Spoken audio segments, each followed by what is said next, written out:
Buenas noches, bienvenidos a Opiniones Encontradas, aquí desde Excelsior TV, en la esquina de la información. En ausencia de mi compañero y amigo José Buendía, a quien desde su programa le envío un muy fuerte abrazo. Estamos, como siempre, todos los días a las 7 de la noche para debatir ideas, para conversar, para poner en la mesa los temas importantes de la vida política nacional. Opiniones Encontradas, usted lo sabe, es un programa de debate en donde nos interesa presentar, nos interesa que usted conozca las ideas y que conozca la opinión de los especialistas y aquellos que saben de lo que están hablando. Esta noche tenemos un programa muy interesante, un tema, la segunda vuelta electoral. En México no hay un límite para ganar las elecciones, es una democracia simple, se gana con un voto de diferencia si así fuese el caso, y en otros sistemas democráticos, también muy democráticos, pues hay lo que se conoce como la segunda vuelta electoral o que le llaman en otros lados balotaje. Hoy vamos a hablar de ello en su programa de José Buendía, y que hoy lo saluda su servidor Gerardo Galarza, director editorial adjunto del periódico Excelsior. En el Senado se está desempolvando una iniciativa ciudadana para crear la figura de la segunda vuelta electoral y enfrentar el riesgo que implica una elección cerrada como la registrada en el 2006. La inquietud por revivir el debate sobre este tema tabú desde hace una década en México comienza a tomar fuerza de cara al 2018. El expresidente del otrora IFE, Leonardo Valdés Zurita, planteó realizar una segunda vuelta electoral para garantizar que el candidato que gane la contienda lo haga con mayoría absoluta. La iniciativa ya cuenta al menos con el apoyo del PAN. El coordinador de los senadores panistas, Fernando Herrera, dijo que ese mecanismo permitirá una mayor participación del electorado y sería una buena herramienta para legitimar a los futuros mandatarios. Según expertos, resucitar el tema de la segunda vuelta tan cerca de la sucesión presidencial es riesgoso, lo que puede complicar su negociación. El Instituto Nacional Electoral ha fijado como fecha límite mayo del 2017 para hacer cambios en la legislación electoral que se aplicará en el 2018. Está con nosotros, nos acompaña esta noche el doctor Víctor Alarcón Holguín. Él es especialista en temas electorales y es catedrático de la UAM en el plantel Iztapalapa. Y vamos a platicar, como ya lo decíamos, de la segunda vuelta electoral, esto que se llama balotaje también. Es muy sencillo. Algunos sistemas democráticos en el mundo establecen un mínimo de porcentaje de la votación total emitida para que el ganador de esa elección ocupe el cargo al que está postulado, principalmente a la presidencia de la República.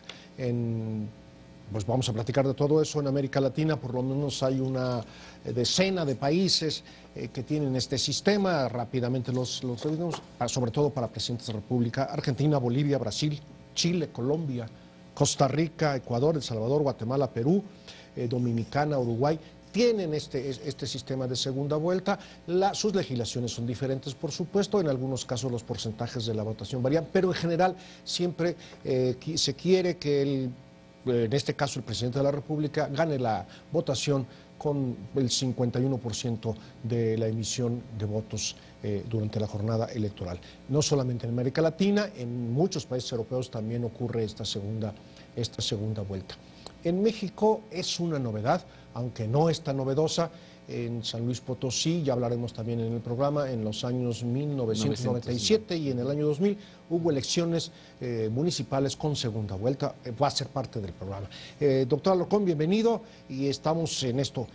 Bueno, no es la única iniciativa que hay en este tipo, pero sí es la única ciudadana y la que se está desempolvando en el Senado.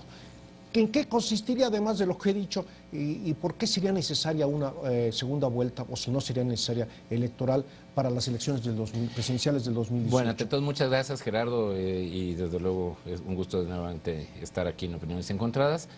Bueno, primero, el primer argumento que siempre se presenta con este tema es el del asunto de la legitimidad. Claro. Es decir, el tema es si un presidente llega con el suficiente apoyo otorgado por la ciudadanía.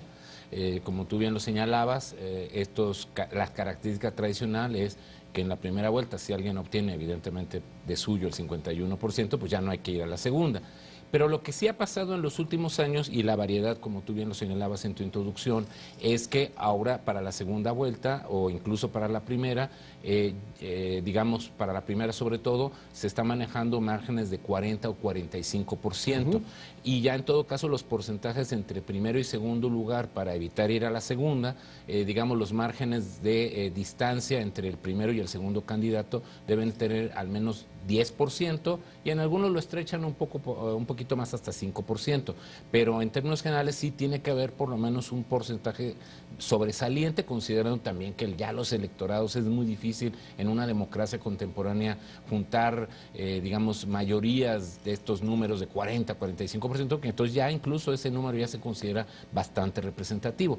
Ya en la segunda vuelta la premisa es gana el que tenga el mayor número de votos entre los dos candidatos que hayan pasado a esa segunda vuelta, balotage o runoff, como también se le conoce en el argot estadounidense.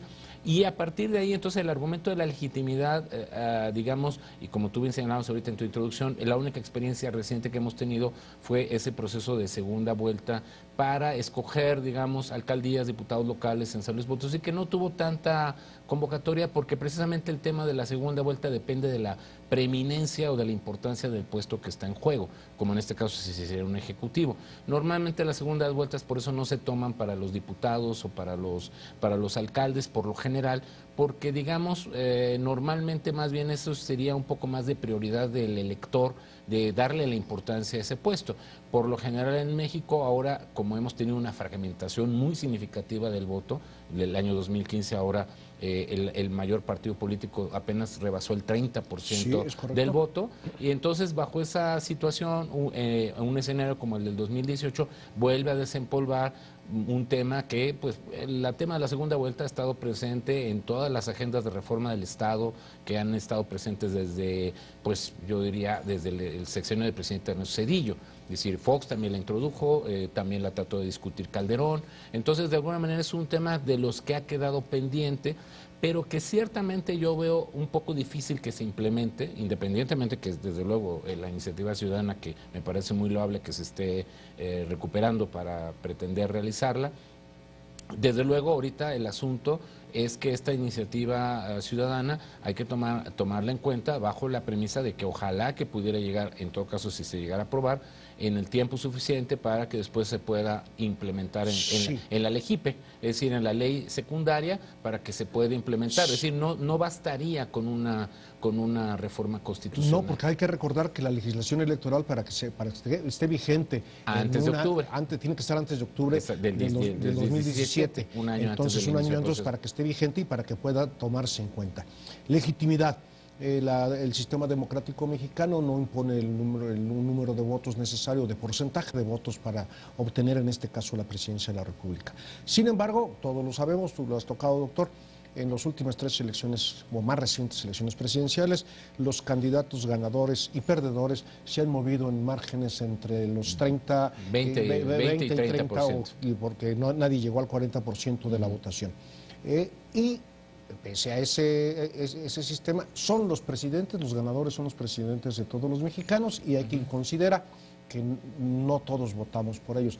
Bueno, participamos en un proceso electoral donde todos participamos y el resultado fue el ganador.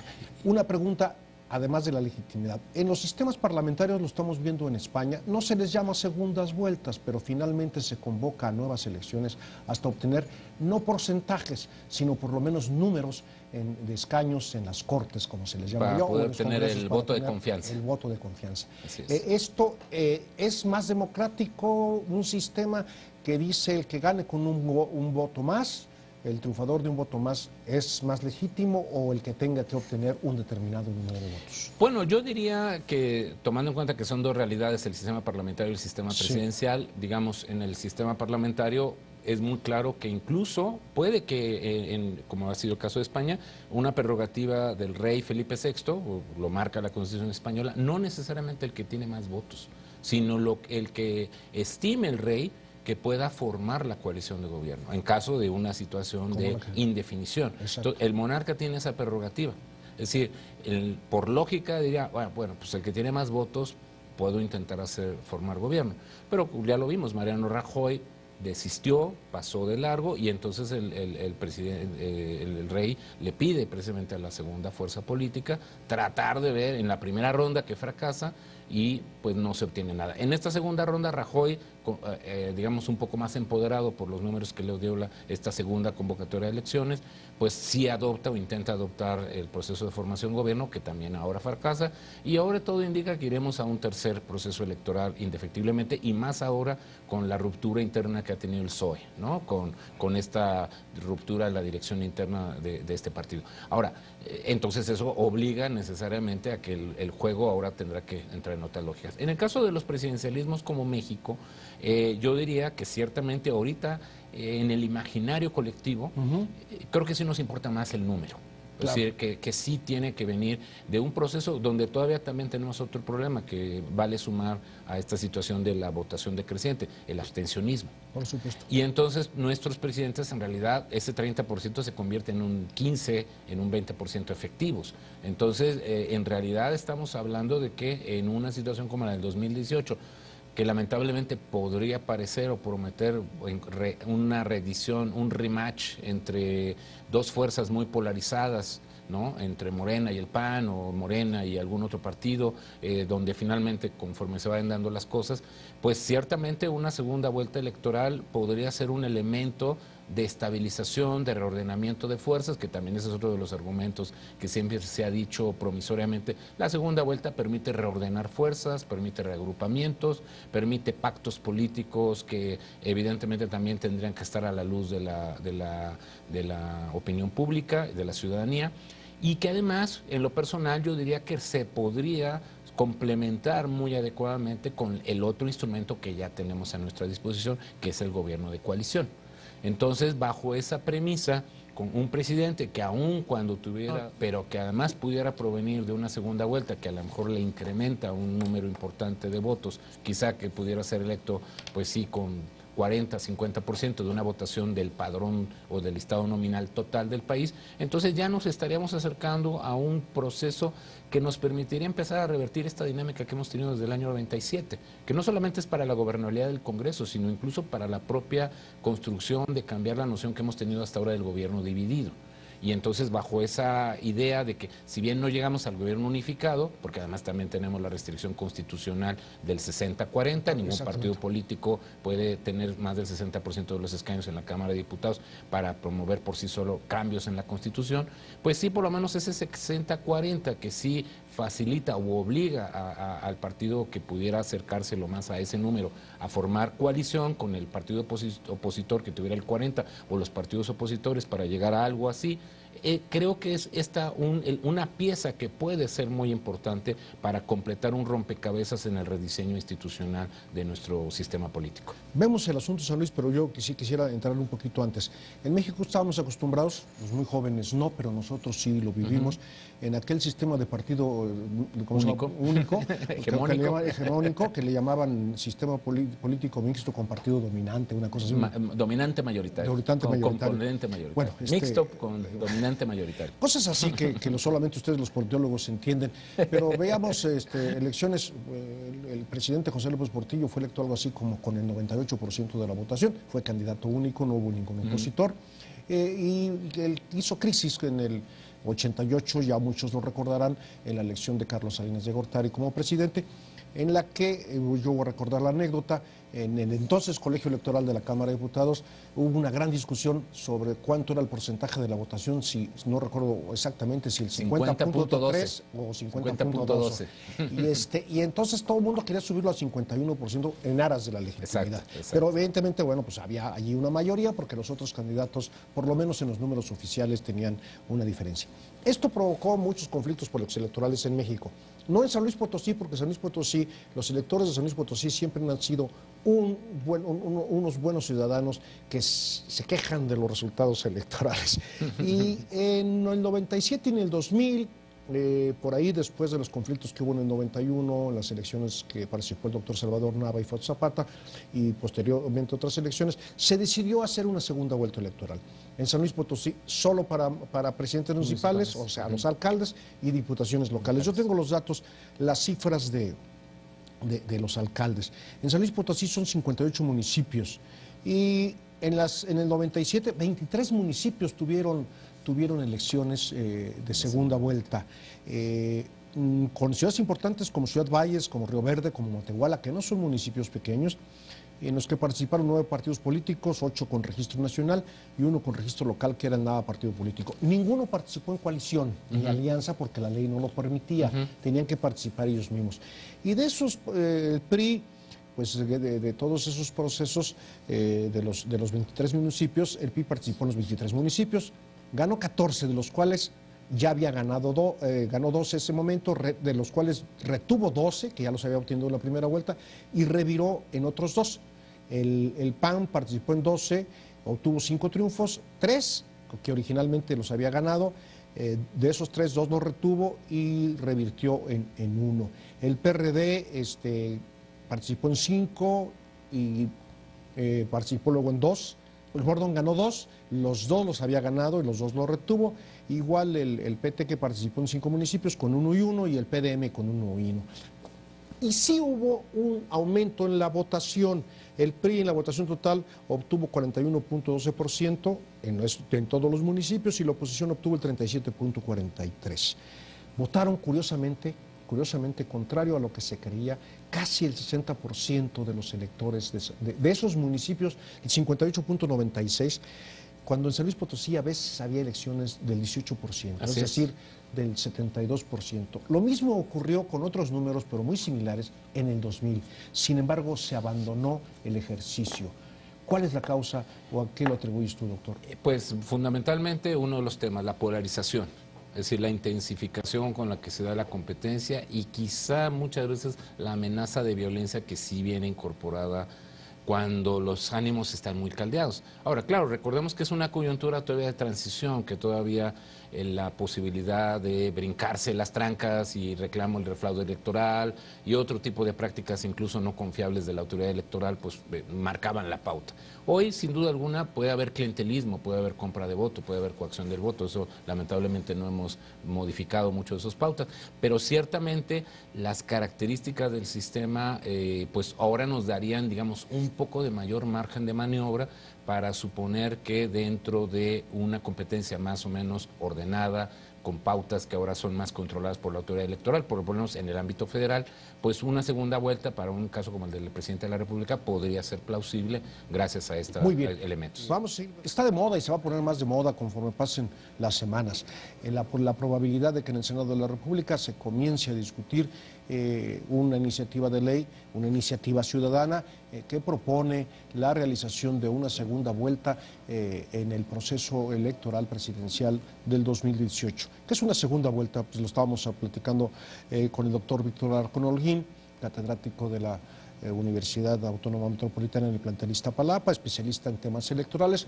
Una segunda vuelta en donde si el candidato triunfador en la primera elección no obtiene un determinado porcentaje de votos, casi siempre antes era el 51% de la votación total, pero ahora se han reducido esos márgenes, o si los márgenes de diferencia entre los candidatos segundos, terceros o los que hayan participado es también mayor a determinados puntos porcentuales, bueno, ya no hay necesidad de una segunda vuelta, pero de acuerdo con las experiencias, decimos, de las 3 últimas elecciones presidenciales en México, no ha habido esas diferencias necesarias. Hay que recordar que en el caso del 2006 no fue ni un punto de diferencia, ningún punto de diferencia entre el primero y el segundo lugar, apenas 0.6% de la votación.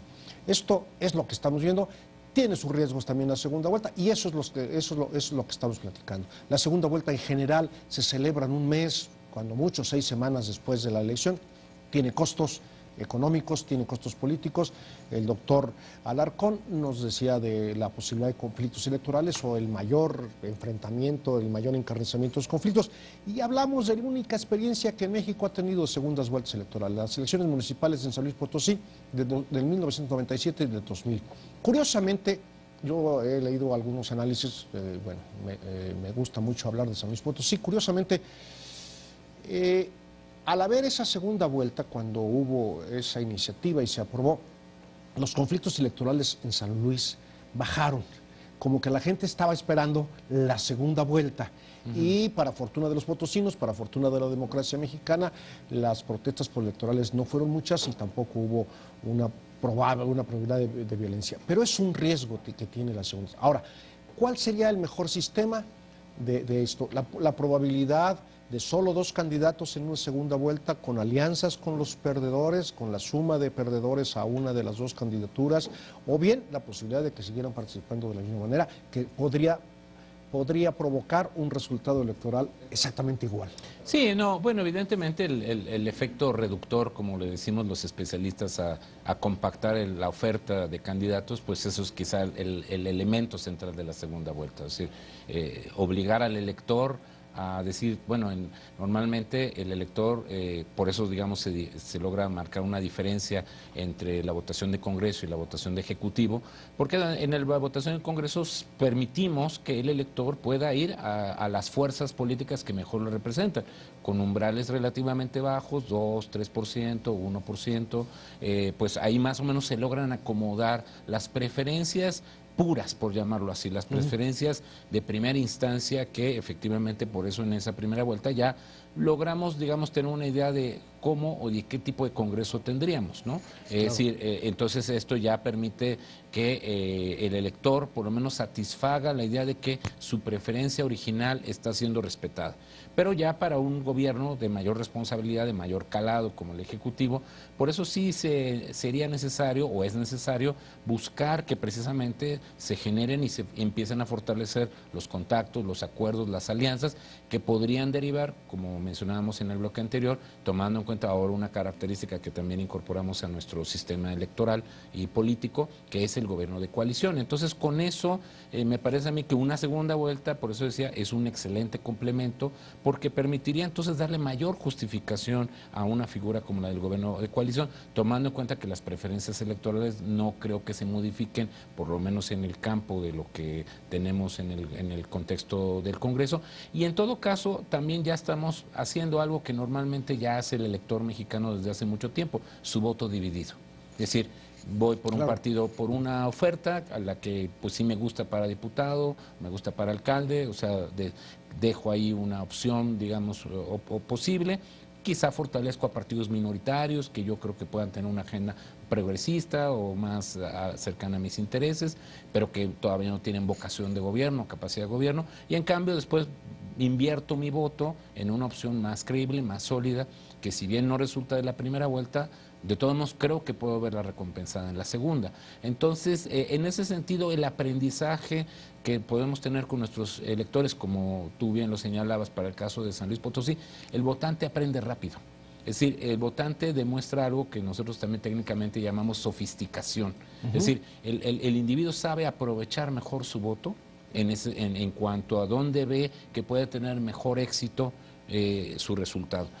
Independientemente de que también tenemos el otro gran problema, como decíamos también en el bloque anterior, que también la primera o la segunda vuelta, en las características o en las tendencias que a veces luego se muestran por algunos de los candidatos o por algunos de los propios partidos políticos, que nos muestran un poco la idea de que hay que gastar más para comprar el voto, o hay que coaccionar más al elector, pero creo que podemos irnos todavía de primera instancia con la narrativa bondadosa de la segunda vuelta.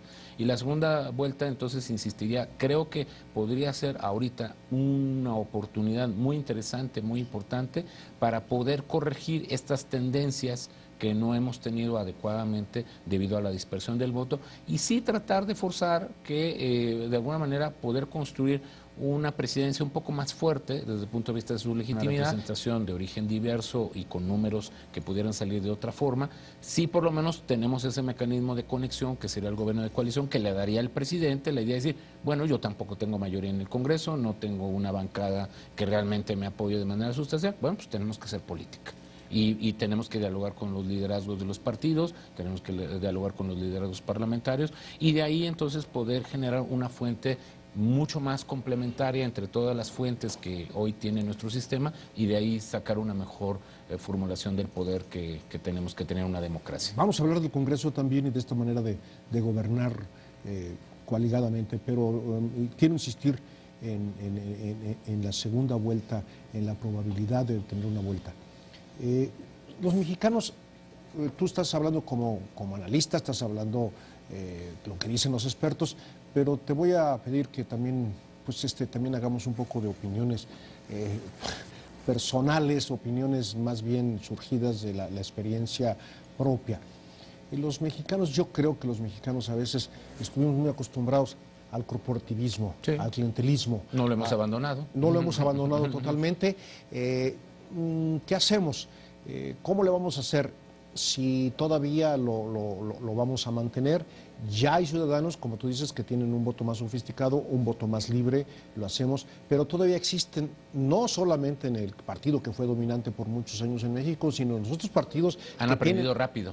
O que tenían esa cultura y que no se les podía ver, sí, porque no tenían triunfos, si esto se puede modificar o no con la segunda vuelta. Estamos hablando hoy de la segunda vuelta electoral, ya que pues hay indicios de que en el Senado de la República se analizará, por lo menos, ojalá se dictamine. El dictamen puede ser favorable, puede ser en contra, pero finalmente está ya en la primera discusión, por decirlo así de alguna manera, la primera discusión legislativa, una iniciativa ciudadana para instaurar en México la segunda vuelta en la elección presidencial.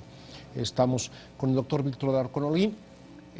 Hablando de esto, perdón, salen temas y temas porque se van concatenando uno con otros por nuestra cultura política que aprendimos, que nos impusieron, que practicamos, como haya sido, pero vivimos una realidad política muy mexicana, una cultura política muy mexicana, como otros países tienen la suya propia y no nos espantan.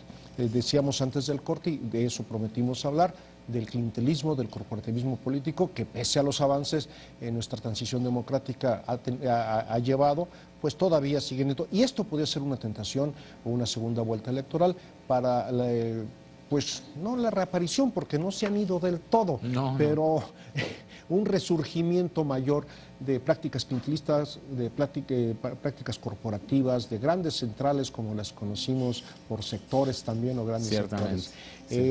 Doctor, este riesgo, ¿cómo vencerlo con una segunda vuelta? Bueno, desde luego el elemento muy importante que la iniciativa ciudadana, en caso de ser aprobada, y su operacionalización, que después tendríamos que ir a una reforma secundaria, tanto en el EGIPE, tanto en la Ley General del Sistema de Medios de Impugnación, incluso para los delitos electorales, pues tendríamos que contemplar que evidentemente las atribuciones de estos órganos, los árbitros de la contienda, pues puedan también tener las facultades necesarias para que en uno o en otro proceso puedan desplegar el ejercicio de la ley sin ningún tipo de cortapisas. Y por el otro lado también, recordemos, o sea, en una segunda vuelta implicaría que el Tribunal Electoral del Poder Judicial de la Federación, que para esta elección en particular es facultad de ellos la calificación, es decir, no pasa de manera inmediata por el INE, el INE entrega los resultados, las boletas, hace un conteo, etcétera, pero quien hace la calificación efectiva de esa elección en particular, que es la única que tiene como una atribución muy específica, es el Tribunal del Poder Judicial de la Federación. Curiosamente, una instancia que está en este momento en pleno proceso de renovación, y que eso también implicaría una ruta de aprendizaje también muy importante desde el punto de vista de lo que la propia autoridad tendría que poner sobre la mesa como expertise para poder enfrentar eso. Es decir, y eso también ciertamente en un contexto donde, como tenemos lamentablemente también la tendencia de la injerencia de los partidos en la nominación de estos funcionarios, pues también no nos libra de esa otra parte de desconfianza en donde vamos a tener que partir con eso. Y entonces el reto no solamente es un aprendizaje para el ciudadano, que de por sí ya sería muy importante, cómo el INE, cómo las instancias electorales hacen ver al ciudadano que va a cambiar las reglas del juego, que obviamente si en una primera vuelta te trataron de comprar tu voto, seguramente lo van a intentar hacer en la segunda, y cómo resistir que a lo mejor en la primera nada más te ofrecieron un chesco y en la segunda te ofrecen 2 chescos, porque ahora sí es la elección de veras, ¿no? La otra fue nada más como de entrenamiento, y entonces todos esos elementos que están alrededor de nuestra cultura política lamentablemente también afectan a la propia élite. Es decir, tendríamos también un elemento que yo creo que ahí sí, como opinión pública, como ciudadanos, pues tendríamos que estar muy ciertos que la autoridad electoral que va a calificar o que calificaría, ya sea en una vuelta o en 2, pues ahora va a también estar bajo la prueba de fuego de un proceso de creación de confianza sobre una actuación sobre la que no sabemos con qué criterios vengan estos nuevos magistrados. En una palabra, fortalecer al árbitro electoral, fortalecer la autoridad electoral, cuyo desgaste ha sido muy notable en los años, 15 años recientes, lamentablemente para las instituciones mexicanas. Ojalá y podamos hacerlo. Yo sé que los temas son muchos, pero surgió y lo quiero plantear así, como te decía, más que de expertos, analistas y demás, simple y sencillamente, ¿qué hacer? El Congreso, tú, doctor, has explicado casi la imposibilidad de aplicar segundas vueltas. Se pueden aplicar, pero sería un proceso muy largo y muy complicado para la elección de los miembros del Congreso. Sin embargo, pues desde 1988 a la fecha, salvo el segundo periodo de Salinas, el Congreso mexicano ha sido dividido prácticamente en 3 partes y los partidos, todos, de acuerdo con el lugar que estén, no han sabido actuar con altura de mira, se decía antes. Ciertamente. Y por ejemplo, hay que recordar, las reformas, las primeras reformas que se empezaron a hablar, energética, educativa y todas estas que se aprobaron en este sexenio, fueron planteadas algunas de ellas en los 2 sexenios anteriores y no se aprobaron. Acá se logró un pacto por México al inicio de este sexenio, se aprobaron y después tuvo una etcétera. ¿Qué hacer con el Congreso? Los mexicanos estamos votando así. Hay quien dice votamos por tercios, hay quien dice no, pues por tercios, pero no tanto ni tan elevados ni tan bajos. Otros partidos tienen otras votaciones. ¿Qué hacer? ¿Hay alguna manera, hay alguna varita mágica que los politólogos nos tengan, no para hacer mayorías aplastantes, claro, sino para hacer congresos también gobernables? Sí. Bueno, ciertamente la segunda vuelta tendría que apelar más al contenido programático. Es decir, una segunda vuelta te obliga a explicar, ¿no?, con más detenimiento. Quizá la primera, insisto, porque vas como primero como tu preferencia más idónea. Yo quiero impulsar a tal partido porque promueve el aborto, este otro porque promueve no el aborto, ¿no? O las familias, o no las familias, lo que sea. Entonces ahí vas con tu opción más directa. Pero cuando ya viene la segunda vuelta, entonces te obligas a un debate mucho más fuerte. Por ejemplo, veamos ahorita cómo está el proceso en Estados Unidos, ¿no? Sí. O sea, Hillary con Trump.